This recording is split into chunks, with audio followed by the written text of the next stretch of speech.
le cadre du projet de la réalisation de la Trémie Rungis. Un arrêt partiel de la ligne T2 s'est déroulé le 20 juillet dernier dans de bonnes conditions. Dans les 4 jours passés, nous avons pu achever la démolition de la plateforme et puis nous avons entamé les travaux de réalisation des fondations profondes, puis les travaux de terrassement sous l'ouvrage tramway. Aujourd'hui, nous sommes en train de mettre en place le dispositif du coffrage et de ferraillage de la dalle qui va soutenir la plateforme de tramway au niveau du carrefour Rungis. Cette étape va s'achever dans 2 jours, ce qui va nous permettre de passer à la phase suivante qui est la remise en place des voies ferrées et ainsi que le revêtement de la plateforme. Et à la fin, on va remettre tout ce qui est câblage, réseau d'alimentation en énergie du tramway.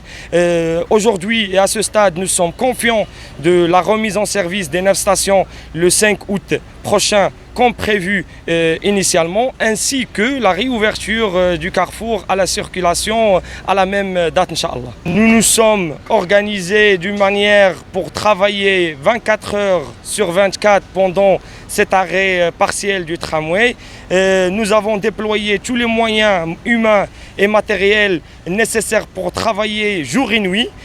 Aujourd'hui, on est à un effectif de plus de 150 personnes qui travaillent jour et nuit sur le chantier, avec une équipe d'encadrement en permanence sur le chantier afin de pouvoir réaliser cette opération dans les plus brefs délais et remettre en service le tramway comme prévu initialement. Pendant ces 15 jours de travaux, le carrefour sera fermé à la circulation pour les automobilistes, chose que vraiment nous nous en excusons et nous remercions les automobilistes de leur compréhension et de bien vouloir emprunter les voies de déviation, à savoir rue Socrate, pour ceux qui viennent du boulevard Brahim Roudani vers le carrefour Rungis, ou le boulevard Abdelrahim Bouabid, pour ceux qui viennent de la route des facultés, et pour ceux qui viennent de Rungis, il y a 2 possibilités, soit passer par l'avenue Stendhal ou au boulevard Yacoub Mansour.